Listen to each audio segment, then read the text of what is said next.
Good evening. Welcome to the March meeting of the ABC League of Women Voters.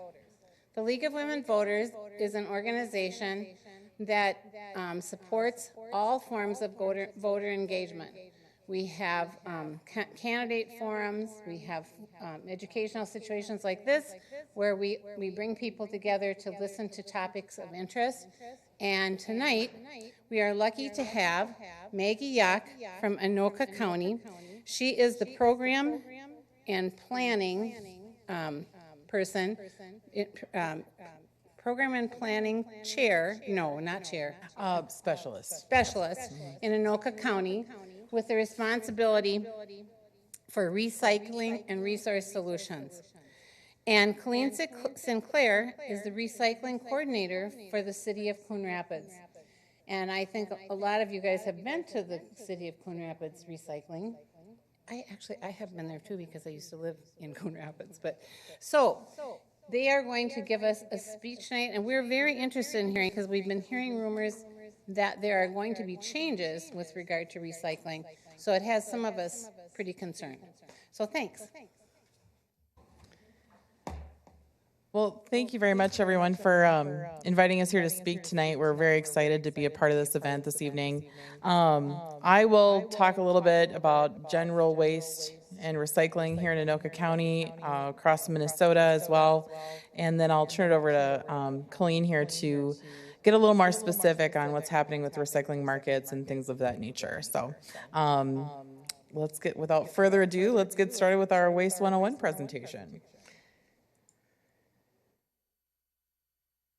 So I'm with the Recycling and Resource Solutions Department with Anoka County, and we provide assistance for commercial recycling, residential recycling, multi-unit and apartment recycling, school recycling, event recycling, and we also provide a HHW program to the residents of the county, and we have one permanent facility in the city of Blaine. We provide education and outreach to residents. We also manage 2 compost sites in the county. One is in Lino Lakes and the other is in Coon Rapids. We do the solid waste master plan for the county, which gets approved by the state of Minnesota. And that guides all of our programming and our decision making over a 6-year time period. And then we do all of the reporting to the state of Minnesota. So, you know, we're kind of the number crunchers, bean counters of the county. And then we provide funding and technical assistance in regards to solid waste and recycling. So a little bit briefly on the waste hierarchy. The waste hierarchy is to determine the highest and best method for disposal. So recycling and compost, the most preferred environmental option is always going to be waste reduction. Then it would be reuse, followed by recycling and composting, energy recovery, and lastly, disposal. Recycling and compost, that category includes not only recycling, but also food to people, food to animals, backyard composting, and organics recycling. In Anoka County, the landfills that we did have are now closed. They are no longer active. Trash which is not recycled or composted is sent to landfills outside of the county. So a little bit about where waste is going in the county. Anoka County diverted 80% of its waste from landfills in 2017. So that's organics recovery, recycling, waste to energy. 80%, which is a really fantastic figure to see. The county generated over 400,000 tons of waste in 2017. And it's our goal to recycle 75% of our waste by 2030. Currently, Anoka County is at a 53% recycling rate. So it's a really big effort that we're trying to undertake to reach that goal, and we need everyone's help working to achieve that. This is the 2013 Minnesota waste sort data, and you'll see that the waste still going to landfills in 2013 was over almost 6 million tons. So of that 6 million tons, 25% of it was paper, 18% was plastics, 31% was organics or food waste, or paper that could be composted, and then 26% was kind of this other category. And in that other category, a lot of other types of materials fall into. 2013 was the most recent waste sort data, and the MPCA does those about every 10 years. So why recycle? Why is it important? There's a lot of economic benefits. In Minnesota, it supports more than 37,000 jobs in our state, and it pays almost $2 billion in wages and adds nearly $8.5 billion to our state's economy. It's about 3% of the state's GDP. There are also environmental benefits. Recycling often saves water and energy. Recycling 1 ton of paper can conserve 7,000 gallons of water. And then recycling 1 pop can can use 95% less energy than making a pop can from virgin materials. Can everyone hear me okay? All right, great. So here's kind of the process of recycling. So I'll start at the top here. Recycling is first picked up at your curb by a waste hauler or at wherever you live, or your business. Now, recyclables are brought to a materials recovery facility or a MRF. I'll call it a MRF throughout the presentation. And then recyclables are sorted and baled at the MRF. Those baled recyclables are sold to secondary processors for cleaning or additional cleaning up. The cleaned processed material is sold to a manufacturer to make a new product, and then new products are created to be purchased by a consumer, and then those products are consumed and sorted at a home or business to be picked up by a hauler to be recycled once again.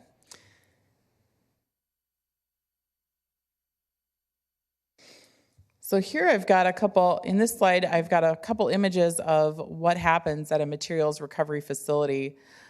They use optical and mechanical as well as human hand sorters. MRFs are essentially production facilities that produce and prepare raw material for the marketplace. Most modern MRFs are single stream, where all of the materials are dumped onto a tipping floor, and then they're sorted out mechanically and optically with machines as well as optical sorters. And if anyone has any questions while I'm talking, feel free to just... Oh, okay, you've got the cards. All right, great, thanks. So Colleen will talk a little bit about this as well, but I wanted to touch on it. What can be recycled at home and at work? Most communities now have single stream recycling, and all these materials can go into your recycling bin. So if you don't have, one thing that I always recommend to people is have a little bag under your kitchen sink, under your bathroom sink. That way you can capture all those materials throughout your day at home.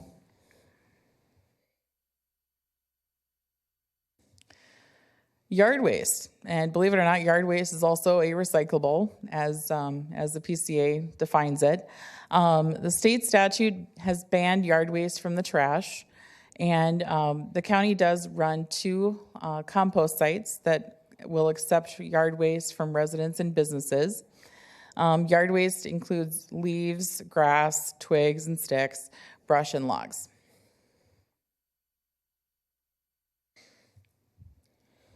So one of the other recyclable streams here is organics. It's kind of the new frontier in recycling. 31% of our waste in Minnesota is organic material. And so what is organics diversion? It can be backyard or small-scale composting. That with your backyard compost bin, you would not be able to recycle meat, bones, dairy, or citrus. There's also food to people. So food that would go to nonprofit organizations such as Second Harvest Heartland. They receive and take in food from around the region, from places like grocery stores, bakeries, etc. And then they donate their food after its sell-by date. Food to animals is also another organics diversion opportunity. So that would be, food to hogs, that kind of thing. Curbside collection of organic materials to be taken to an industrial composting facility. And with that type of a program, you can compost your meat, bones, citrus, and dairy. An industrial composting facility would get hot enough and would effectively break down all those materials. There's also drop-off collection programs of organic materials to be taken to an industrial compost facility, and that again would include meat, bones, and dairy. So what can be composted? In your backyard compost bin, that would be where your food and yard waste can be turned into compost to be used in gardens. Grass clippings, leaves, sticks, twigs, and brush, fruits and vegetable scraps, eggshells, coffee grounds, but here you would not be able to put, once again, your citrus, meat, bones, or dairy.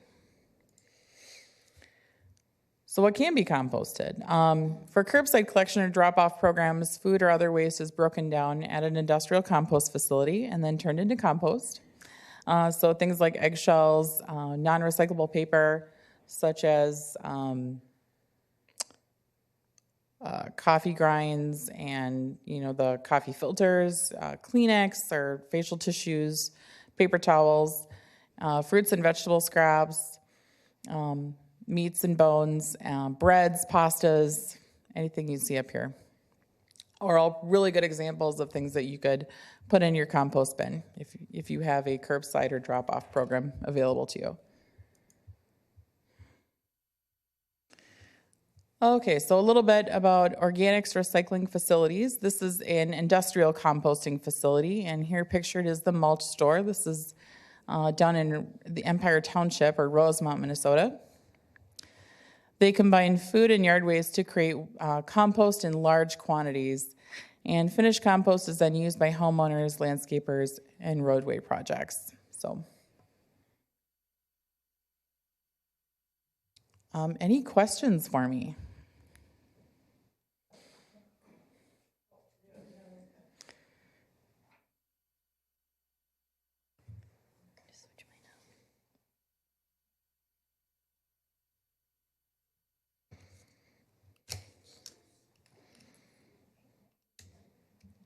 Maggie, do you want to read them or do you want me to read them? Would you mind reading them? I would not. Thank you. Okay. How detrimental is it to the recycling program when recyclables, I'll say that again, recyclables are put into recycling bins? Well, one of the challenges that faces not only Anoka County programs, but all throughout the country is, recycling markets. And Colleen will talk on that a little bit more, but it is a challenge for waste processors, people that own waste recovery facilities, MRFs, to, clean up that material stream and get a really valuable product. It's some of the marketplaces that they've previously sold to have kind of dried up. And it's so it's important that we put in what's supposed to go into the bin. So it is important. It's not that they can't get it out. It's just that it's really important to make sure that there's value in that material. We're helping them produce a viable product. Okay.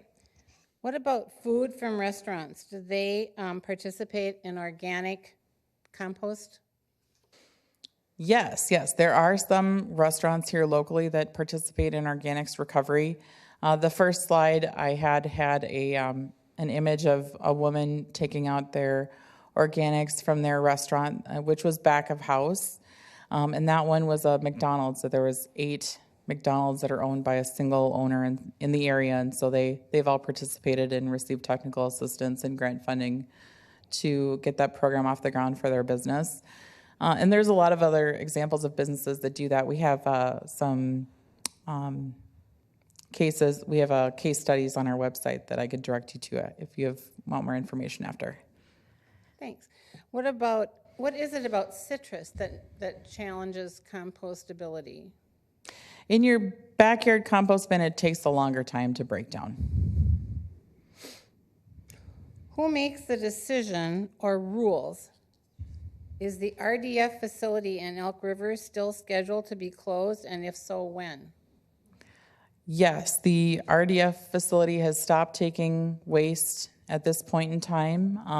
They are a private entity, and they were having difficulty keeping the doors open and keeping their business model afloat. So you have to be very careful here. It's a very it can be a very politically charged discussion, and it Anoka County's policy is to go with a market approach and and let the marketplace do what it will do. So unfortunately that facility just couldn't make it worth what they couldn't make ends meet any longer. A big part of that, from my understanding, is that they were having difficulty selling energy on the back end. Oh, okay. What percent of, if you know this, what percentage of restaurants' food waste is composted? You may not know that. That's a good question. I don't know that offhand. I do know businesses in general in Anoka County are about 75% of the waste stream. They generate about 75% of the waste stream. Restaurants specifically tend to have a lot of heavy waste. A lot of heavy waste. It may not take up a lot of volume in the trash can, but it's very heavy, and that's how we measure waste. Okay. What incentives can we give to people so that they recycle properly? Besides a warm, fuzzy feeling, I'm trying to figure that one out every day. If we knew that A answer. safe planet, perhaps. I don't know. Well, there's a lot of research that's gone into trying to motivate people to recycle more. In 2007, the state of Minnesota had done a research campaign with the U of M to figure out what motivated people to recycle more, and they came up with their Recycle More Minnesota campaign based on that research. To my knowledge, there hasn't been a lot of other research done specifically here in Minnesota. Some of the other nonprofit entities, such as the NRDC or the National Recycling Coalition, might have some more data on that. And I'd be happy to refer to people to those organizations after. Okay. Is it true that black plastics are not recycled no matter what their number label is? Is that true? Yes, that's true. Well, that's a bummer. How can we get more curbside composting? And I think in our conversation, you talked a little bit about that. Sure. Well, the curbside organics programs are expanding in Anoka County. Currently, we have 12 drop-off locations, so it's available to every resident, although that's not as convenient as just having it at your home, right? So the cities of Fridley and Columbia Heights within the last year began an organics recycling program, which is we hope to see some really good results coming from those cities. We don't have the numbers in quite yet, but we anticipate that would really help the cause. How can other people, I would say contact your cities, contact your city recycling coordinator, contact your city councils. Obviously, the people in this room are very civically active, so I would recommend to contact them and say, hey, this is something that we really would like to have in our community. So this is a related question. Why does Fridley charge for collecting compostables? That's just the model that they've chosen to go with, that they thought would work best for their citizens. The county does help with some organics programming funding, but certainly it couldn't just fund curbside recycling or curbside organics for everybody. Unfortunately, that's just not our reality at this point in time. And I think when we talked, you talked about population density, where those cities were able to, those cities that do have curbside recycling received more money because of their population density. Yes, yes. I hope I'm not making that up. No, no. It's really a scary, detailed conversation to make up. Yeah, no. So Anoka County, we get recycling funding for local units of government, the county is responsible for having a recycling program, and then we, sign contracts with all the cities and their recycling coordinators to implement a program that best fits their needs. So we funnel all of that funding to the cities, and we funnel basically 100% of the SCORE funding goes directly to the cities to set up their own recycling programs. So if you have a larger city, you're probably going to get a little bit more of that piece of the pie.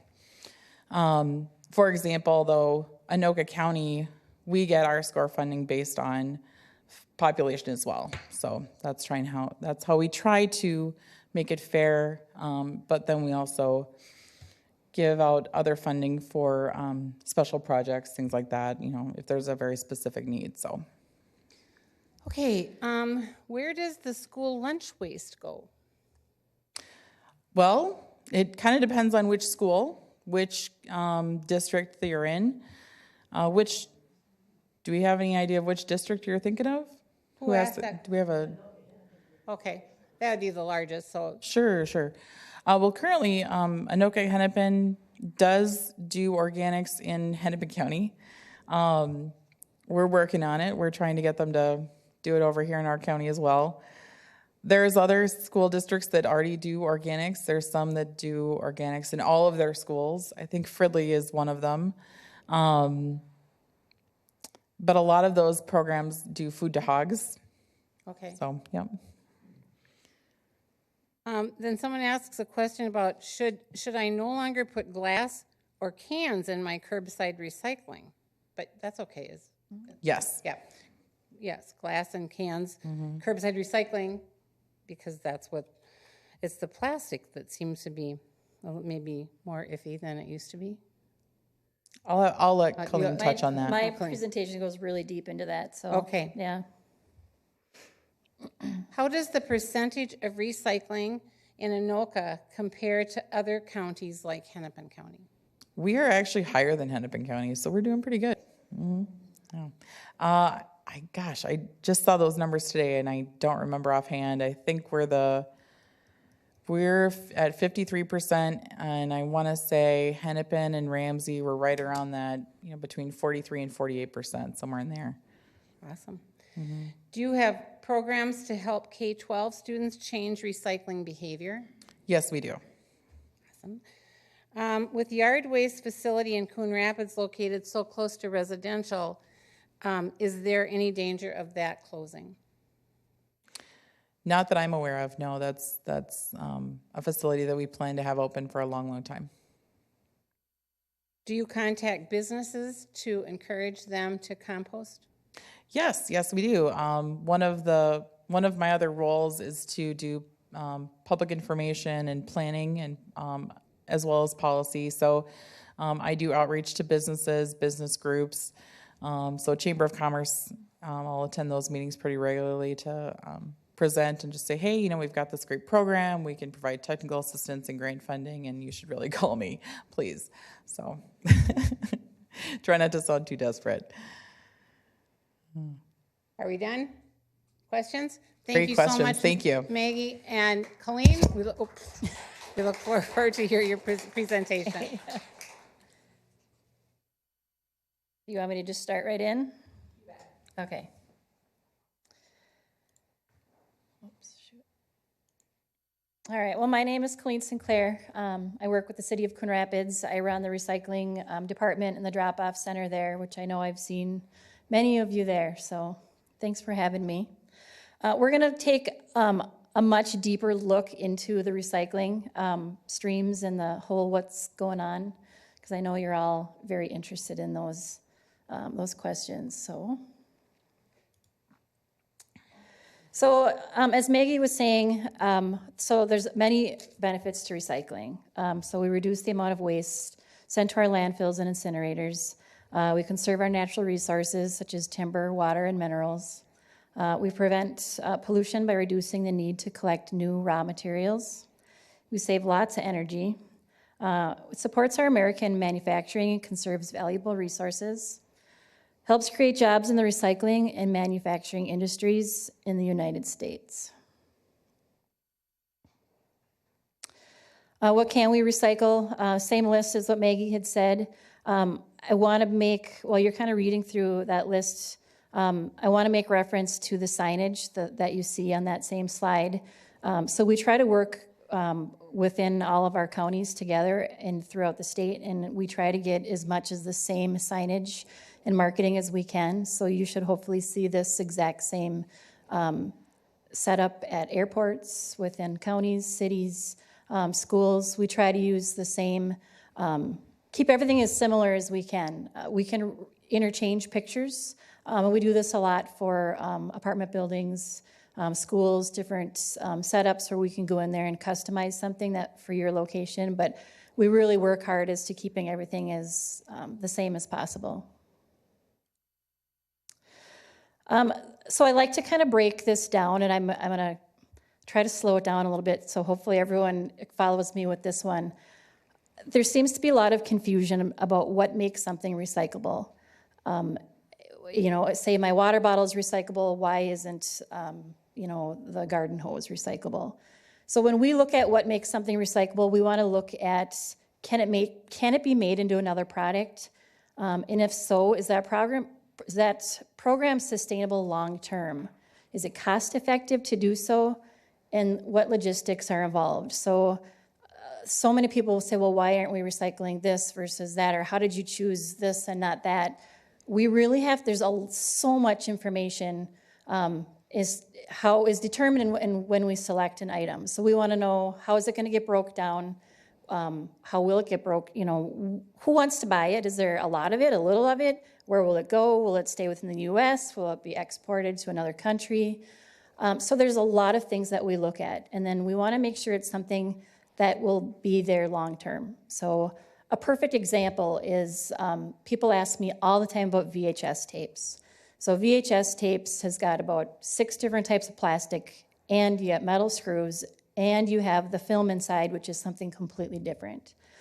So over several times over the last 4 or 5 years, I've had different groups approach me and say, yeah, we can recycle these tapes for you. And then I kind of sit back and I watch the programs unfold. They last a month, 2 months, and then we hear, no, it's not going to work anymore. So when we go out to the community and we say we're going to start something, we want to make sure it's long term, because once we go out there and say we want to start this, it's really hard for us to, we always say it's easy to turn the water on, it's really hard to shut it off. So we want to make sure when we're looking at different materials that we're getting the really big picture. And I know that's kind of frustrating to those who are recycling out there, but there's so much on the back end that tells us what we do and how we do it. So when we kind of say, oh, because we can't, it's, you don't want the 45-minute conversation as to why we didn't. So, but I'm happy to have those conversations with you, believe me. So this recycling symbol was never intended for you to identify if something was recyclable or not. It means everything for me, and it was never intended for you. It's kind of like if you go to the grocery store and you were to look at a bunch of cardboard boxes on the shelf, you don't know if there's cereal in there, is it a cake mix? That is a labeling system for me. It tells me inside that like say specifically for plastics, there'll be a number inside that plastic. That plastic number tells me the recipe of that plastic. So if it's a number 1, it tells me what the recipe is for that plastic. Number 2, 3, etc. Over time, there was just confusion. Everyone thinks that if you see the recycling symbol on something, it must mean that that's recyclable. And if you look at what the products we buy and the products we use, they're used all over the country, all over the world. And if you look at how progressive some of our programs are and how restrictive others are, there's no one-size-fits-all on that. And so I'm part of a group through the MPCA that's been working on this for several years to try to change the labeling system on these products. And it takes some headway, and then 5 steps forward and 20 back. So there's some progress being made to re-identify and label some of these materials. But so just so you know, when you see that symbol on something, it doesn't necessarily mean, that's magic and it's recyclable. Like I said, the two were never intended to cross paths, but then they did, and so they went with it for a while, and then they pulled it back, and it's a very confusing symbol. So why is recycling changing? And again, this is something that's, it's frustrating for you, may not understand it, for those of us who live it, breathe it every day. There's so many things at play here. We're right now in the middle of there's historical low prices for oil and natural gas. It's really creating the perfect storm when it comes to recycling. There's decreased value on recovered materials. There's less revenue that's being made off of them. There's an economic slowdown going down in China. The US dollar is extremely strong, and the low unemployment rate. And I think this one catches people off guard the most. We can get something set up 80% of the way, and then right now we are in such a employee shortage that there's nobody to drive the trucks. There's nobody to operate the machinery. We have some MRFs that are switching back to using robots and putting in mechanical systems because we can't find people to fill the places that we need to keep these things robust and growing strong. So, you can get something 80 to 90% of the way, and then it comes to a screeching halt because there's nobody to drive those trucks. Right now, every waste hauler in the state of Minnesota will tell you that they are struggling to find drivers. So, it's a lot of pieces to the puzzle. This is a kind of a big one, so I'll read it along with you while you are. So China, we're all talking about China, and China's one of the largest exports that the U.S. uses. The community was kind of blindsided by this. For those of us who work in the field, we were not, and it's a frustrating topic because I feel like this is where I too have to be careful how I use to explain some of this stuff. It's frustrating for me. So back in 2012, China decided, they were going to want to beautify and change their country. They started off with Operation Green Fence, was created, and that was to address the low-quality bales that they were getting from those of us who were collecting, and they were exporting them out of the country. Over the years, China made several more attempts to notify the U.S. that we needed to clean up our acts and quit sending them garbage, basically. So in July of 2017, China files their official papers with the World Trade Organization and sets a contamination threshold. Again, not getting our attention. November 2017, they file again. January 2018, there's an import ban that takes effect, and they're issuing very low amounts of permits. And then we go to March, contamination limits take place. May 2018, they finally announced their 1-month ban on all recycling, and it's just escalated from there. Now, I don't know how many warnings we need.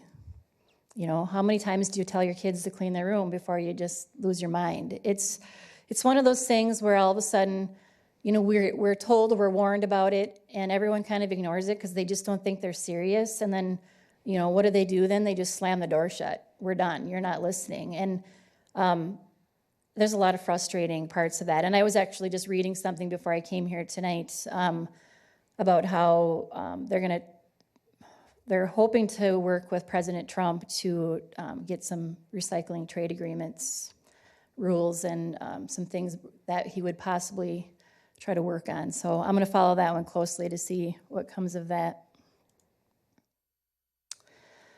So why? Years ago, China asked for as many materials as they could get. They wanted to recycle, and they wanted a lot of it. I always, my parents always told me never put your eggs in one basket. I feel like we put our eggs all in one basket. Just to be very frank about it, we were a very self-sustained country. We had paper mills, and we had self-sustaining markets, and we were going really well until we decided to send everything out of the country.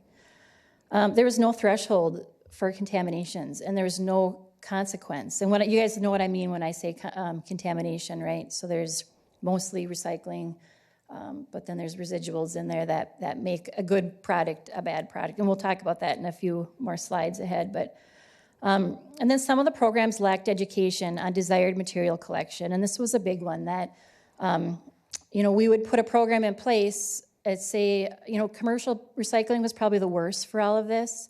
We'd put a program in place, and then there was really not a lot of education that went into what, whys, why nots. And then they just wanted it, and they wanted a lot of it, so they didn't really buckle down and say, you guys got to clean up your act, or you've got too much trash in there. They just collected it. It was just going through the process. There was no warnings, nothing like that happened. The recycling was really dirty, contaminated, and mixed with trash, and sometimes it was more trash than recycling. So we have a call for action, and so ways we can reduce contamination. Well, what is contamination? So food waste, so if you think about that, when somebody takes, say, a paper plate full of food, maybe a pop bottle or a water bottle still has liquid in it, and they toss it in the recycling, things like that. Stray plastics that don't belong in there. Again, it's not a one-size-fits-all. Not everything with the symbol on it is recyclable. Trash, clothing and linens, liquid, diapers, plastic bags are the #1 problem. Electronics, electronic cords, and then we call it wish cycling or wishful recycling. Items that aren't accepted by the local recycling system, and they're not recyclable. So now we say, when in doubt, throw it out. I think our intentions are good when you look at everything on this screen, and I would say that it's a good thing. People want to recycle, they want to do the right thing, and I think they overthink it to the point where we were doing so much and growing so fast that they just want to do more and more. And we used to say, when in doubt, put it in, because there's these sorters on the lines, and they would pull it out if it didn't belong. But now it's just so far out of control, and people are thinking they're wishing too much, and we need to quit wishing for a while. We need to just settle down and go back to the basics. So here's a picture of what contamination looks like. And there's a lot of things wrong with this picture, and I'm going to start with the container. So there's terrible stickers and signage on the container. It says no garbage, recycling only, and then if you look down in the corner, there's a tiny little bitty list that I'm sure identifies what can and can't go in there. Then if you look at what's in this dumpster, you're looking at bottles, anything bagged. It's just, we don't know what's in that bag. When we see a bag, we don't know if it's garbage. We don't know if it's, whatever, food could be. I mean, there's no way of us for knowing this. And when you have contamination with recycling, that container gets dumped as trash, not as recycling. So any hard work that was put into that and any of that recycling that's in that container, everything is going in the trash stream now. So.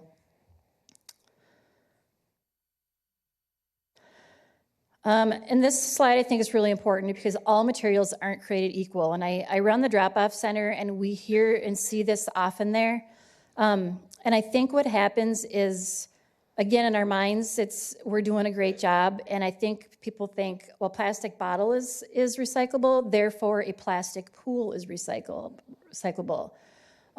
Therefore a waterbed liner is recyclable.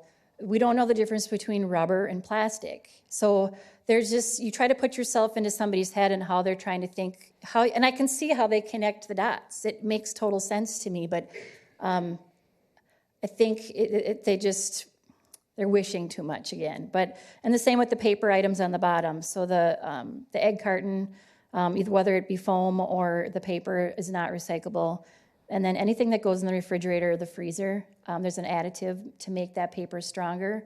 So therefore, again, anytime we take two materials and we mesh them together, they make each other not recyclable. So paper, like say the plastic envelope, or the padded bubble wrap on the inside with the paper on the outside.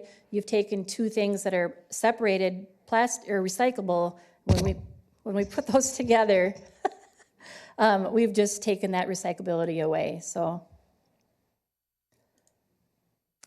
and then I've got some different shots of the MRF that she had shown you. So these are kind of just up close shots of how the sorting process goes. And if you ever get an opportunity to tour one of these places, I would highly recommend it. So when Maggie talked about the sorters on the lines, this is exactly what that looks like. So that was good planning on our part, accidentally. So there are people on the lines who pick things out that don't belong, but not everything gets by them. And so it's really important that we remove as much as we can, give them less work to do for this type of thing. And this is a plastic line where those optical sorters are, and you can see it zooms by pretty quick. And then this one here, so if you look, if you put your attention on the wheels in there, we call them stars. So those stars are what move the material. For this line here, this is paper. This is why we don't want plastic bags in our recycling carts, and this next slide is going to show you why. So think of that garden hose, think of those extension cords, the Christmas tree lights, everything that everyone thinks that can go in there. So now these MRFs shut down several times. Now most of the MRFs within Minnesota run 24 hours a day, and they shut down several times during the day to literally go through and cut the plastic off these wheels. So think of how time consuming that is. Aside from wrecking the equipment, you know, the bags get stuck to their cold air vents. They're recyclable. It's just we don't want them in those facilities because it just wrecks their machinery. Yes, and it is a big safety issue for the workers that are there. So what efforts are being made? Because I just painted a really gloomy picture, and I want you to know that there's light at the end of the tunnel. And this was, when I first learned about all that was going on with this, you kind of felt like our worlds were tipped upside down a little bit. And but there's been some good things that are coming out of it. So the United States is really diversifying our exports. So we're not putting our eggs all in one basket. We're starting to put them in other baskets. And we're doing a lot to create markets again within the United States. We're within our own state for sure. We want to keep things as close to home as we can. And when at first I was a little frustrated because I kind of felt like we were relying on government agencies to do all this work. And I know that those of us who work in government know that government doesn't work very quickly, and that's frustrating. But what I've seen, it's this partnership between those of us who work and run these facilities to the people who collect them. We're working jointly from the bottom up and the top down. We're finding some really great resources, and some of those things are opening back up. I've heard some chatter amongst markets of, you know, some things slowly coming back, or they're trying them out, or we're trying to open paper mills again. So we're working hard and fast because this is their welfare. I mean, this is what they do every day. And so we're really working hard at promoting a change within our own state, within our own country, which is highly needed. We needed to be working within and not sending everything out. And we're also really advocating for the use of recycled material versus using virgin materials. I was at a workshop, and you know, I don't know how many of you have anything to do at your works, especially with your purchasing policies.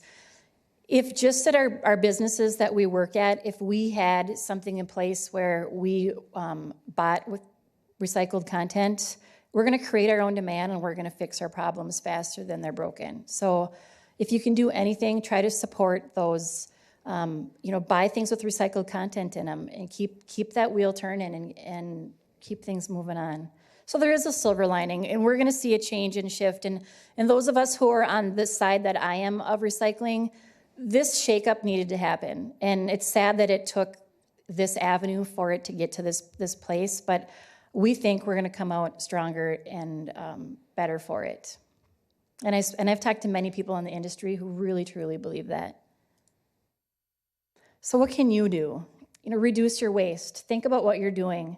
Focus on the basics of the recycling and less contamination. So bring it back to the basics is the message that all of us, between waste haulers, city, county, state, we're all trying to really preach the same message. So look at what you're doing, ask questions, do it really well, perfect what we have going on, and then hopefully we'll be able to one day add more again. But we really need to clean up the problems that are out there.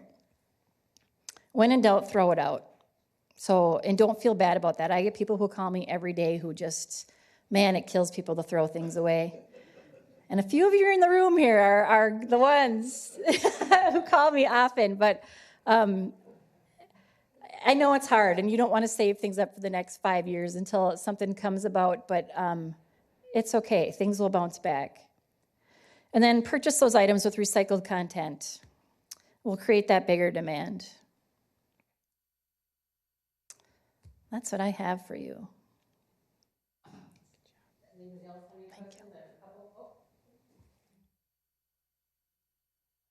you. Okay. So I think you addressed this, are egg cartons still acceptable at Coon Rapids for reuse? Yes. Oh, okay. Yep. And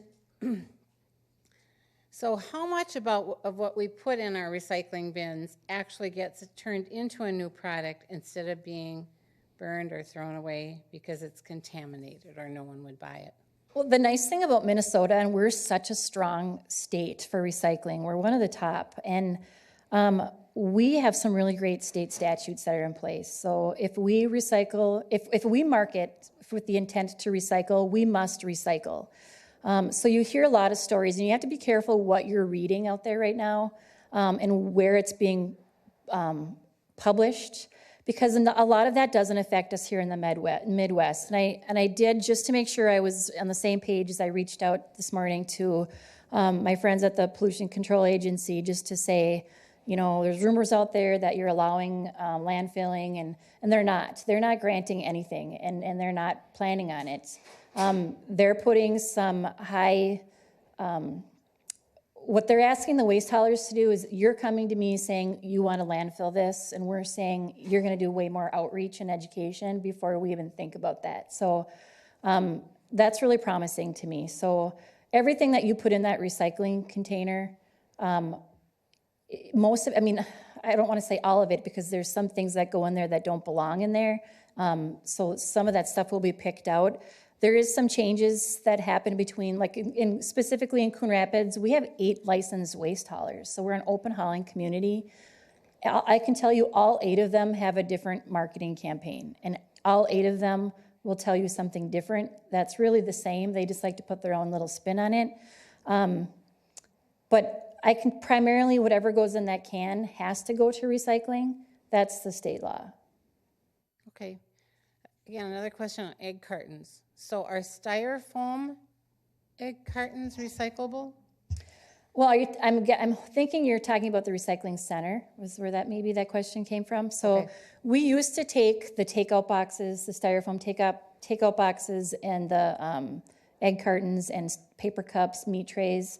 That market has closed up on us, and so we had to stop taking it because we have to follow that same state statute. So I can't collect if there's no market, and that market went away. But the cardboard ones can be brought in for reuse? Yes, because we work with local farmers who come in and get those egg cartons. So they're not being recycled, they're reused. But can we put them in our recycling bin? No. So those have to come into the recycling center. Well, wait. Are they organic? They can go in your organics, yes. Okay, so those cardboard egg cartons can go into your composts, the compostable, so you can put them there. Several times a week I stop at Andover with those. Not just egg cartons, but so currently businesses can save money by sourcing original materials and rather than recyclable. Is there some way to encourage them to use recyclable, or is it us buying? Man, I wish I had a good answer for that one. Between the county and the city and the county work pretty closely together on that one. If I get businesses that call me, I send them to the county. But we work with them as well. I wish we could force them, and I just, do you want to answer that at all? Do you have an input on that one? Well, ultimately, it comes down to what makes sense for that business, right? Does it make financial sense? Does it make sense from their, corporate interests? A lot of business, some businesses, especially, Fortune 500 companies, are instituting a triple bottom line. And so in that case, yeah, absolutely, recycling makes sense. And, having recycled content products makes sense. So, Anoka County, our policies are to, typically let the market do what it is supposed to do. So if that includes having a triple bottom line, then that's that business's prerogative. I can tell you, to add on to that, usually if you have a company who recycles, they do it extremely well. And if they don't, they're just dead hard against it. And typically it comes down to money. And it comes down to the fact that they either don't want to hear it or they don't understand it. But we try to get as many times as we can get in front of them to explain it and break it down. We'll help them out. We do the best we can. And then to your point too, Colleen, there are some counties that have a larger solid waste tax or fee on trash. Here in Anoka County, it's kind of middle of the road. And it goes to fund our local recycling programs. But we're not, in some counties, like for example, Ramsey County, they have a 70% tax on trash. Wow. And so because of that policy, it makes their businesses be more inclined to recycle more because recycling is not taxed. Oh, so it's maybe not bad. All right. So do Anoka County recyclables end up in foreign countries? And if so, what percentage stay in the United States? Do you have any idea? That's really going to depend on, there's a lot of factors that depend on that. It's going to depend on the material. It's going to depend on who's processing it. There's lots of people in the game who collect and sort, and like I said, it's most of it pays to export, so the closest to the home is the best because it's the cheapest, most affordable. What percentage? Gosh, I couldn't even. It's really tough to say because it's going to vary. It's really going to vary on who's processing it and what the material is. So it's hard for me to say a number. Ultimately, is that important data to have for us? I don't know that it's a bad thing. That's what keeps our country going. So, it's okay that things go out. We just have to be smart about how we're doing the other things. And, there's no reason we should be allowed to put trash in our recycling and knowingly send it out of the country for someone else to take. That's just plainly irresponsible. And there's so many, Really, that's true. so many, we could talk for hours about that. It's ethically, it's just so wrong, How contaminated is the final recycling product from Anoka County? Well, again, that would, I'll touch on this first, and then if you want to take that, Colleen. Ultimately, it comes down to what, the various MRFs that accept waste from Anoka County, and transfer stations that accept waste from Anoka County residents and businesses. We don't really have a good answer for that. So, but they're private businesses. They don't, they report on where they take things, but as far as the contamination rates, that's not something that's necessarily public information. I can tell you, like at our recycling drop-off center, contamination is really low, but we can control that. That's just how we run specifically. We don't use a MRF. Everything is sorted by the resident. But when it comes to the MRFs itself, there's every bale that is processed and put out there, there's a threshold that it can have of contamination, and it can be between 2%, 3%, depends on the material. The MRFs in general try to stay, around a 7% contamination. So they do a pretty good job at what comes through there.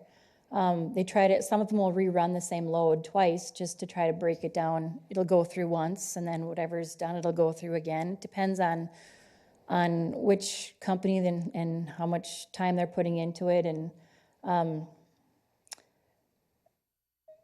there's just a lot of work. We want to be able to get as much contamination out of a load before it even gets to the MRF, so that it all goes by what's put in the bin. And we all live curbside. I mean, you all live on houses and apartments and schools.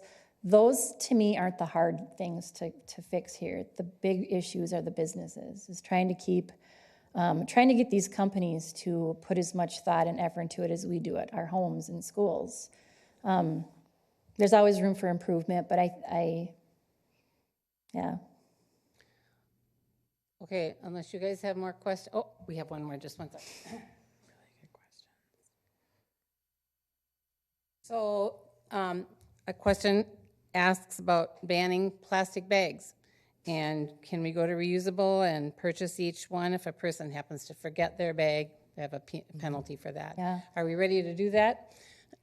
Well, there was a few cities a couple years ago started to put the ban in place, and then the governor reversed it. So there's a standing order in place that cities cannot ban plastic bags. There's pros and cons to it. I'm not for a plastic bag ban, and I'm not against one. I mean, when you look at both sides and what's involved in there, and other states that have done it, and how unsuccessful it is at some point, and how out of hand it gets. California, for instance, is a perfect example. When my family and I went there a couple years ago for a family vacation, and when we walk in the door, I was slapped with a $10 bag fee if I wanted a bag. So I thought, well, I ain't putting my stuff in a bag. I start shoving it in my pockets and my coat. But when I talked to somebody there about how that process works, because my kids hate this, whenever I go somewhere, I end up having a conversation with whoever it is about what they're doing and why they're not doing it that way. But it starts off with banning a bag that's a 2mm plastic bag, and then pretty soon people make a 3mm plastic bag, and then that Walmart bag is a 5mm plastic bag. So it's just this cycle of where do you draw the line and where do you stop, and then that's why they now sell bags for $10 there. It's one of those things that they're recyclable, they have a market. They have an end use. There's just as many people to fight for keeping them because they use them as their trash bags and their pet waste bags, and people who reuse them well. I don't know. And there is also right now, the legislature is considering another bill to reverse the reversal. So to reverse the ban on the ban. That makes sense. So it would once allow cities to have the option to ban plastic bags if it passes. We don't know where that's going to wind up, but we'll see. So You never know. it's just kind of fun to say. It's always a new day. So last question I have, why can't black plastic be recycled? And is that true of all colored plastic or just black? It's just black. Just And black. the reason being, and if you look at this on other terms, have you ever tried to mix paint and you've had a dark color and you went, whoops, too dark, now I want to lighten it up. So black plastic, you can't do anything else with it. It will always be black plastic. And in the world of, if something is being able to make it, and it's desirable by another company to make something else out of it, that's what drives that market. And so nobody has ever wanted black, ever, ever, ever. It's the way it is. How about flower pots, there's bright plants and. The question is about flower pots. Yeah, so at the recycling center, we have a reuse program for our flower pots. And at the end of the season, we do go through those. And when we pull the program, if I have enough of high quantity, and they happen to be a number 5 plastic, I can move them and I can recycle them. So we'll usually do that when we pull the container at the end of the year. There are some things that we end up tossing just because they're not accepted. And if nobody wanted to reuse them, I need to get them out of the system. But mostly, a lot of those pots, again, with me at the recycling center, I can use those small niches and find those specific markets. So if I get enough of something, I can usually try to find a home for it. So that's why some of the rules don't apply to me at my center, just because we work really super small and local with special markets. So it's a reuse. It's more of a initially, reuse thing, and then yep. and then it's recycle if that's what. If it works for the right numbers, yep. Yeah. Yeah. Master say it. Yep. Okay, so her comment was a lot of master gardeners want pots. Yeah, and we do see that. We have bins that we'll put out. We'll start in the early spring, and we don't pull them till the very, almost winter, till snow is pretty much falling. And so if you don't want a pot, you bring your pot in, and those who want the pots take away what they want. So it's a good reuse program that's out there. And there's times that bin is empty. People come in and they take as many pots as they can. They start their seedlings with them. So we try to keep it going, but at the end of the season, at some point, everything comes to a stop for us. But go ahead, just say. I just have one last question. Businesses, how do we support businesses who do recycle? Or is there a way that is there some place we could look and find out if the business that we, are consumers at recycle or not? So I'm going to repeat the question for the audience at home. Sure. So the question is, is there a way for us to know if a business does recycling and composting and all of that, so that we could support those businesses? I don't know if the county has anything that's published or not, but for us, I do a lot of work with the schools, especially at the high schools, and it's always interesting for me. A lot of people feel powerless, and I always tell them, the power of the pocketbook changes everything. And so when you go into a place, look, do they have recycling bins? If they don't, let them know you don't like it. Nobody's mind readers, nobody's psychic, but if they know you're going to eat at, Burger King versus McDonald's because of a practice they have in place, let them know that. Tell the right people and don't be afraid to speak out. And we've seen change come from that. We've got restaurants in Coon Rapids who've responded really well. Our McDonald's in Coon Rapids is extremely green with what they're doing and how they do organics. And that all comes from people who just voice their opinions. They do it in a nice manner, and people listen. Mm-hmm. And then just to answer your question for the county, we do have a web page on our website that showcases businesses that have received technical assistance and grant funding, and then implemented new or expanded recycling and organics programs at their businesses. So you can find out specifically about some businesses that have had real success here locally. Thanks, and thank you so much for presenting this tonight. We really appreciate it. And that will be signing off for now. Thank you very much.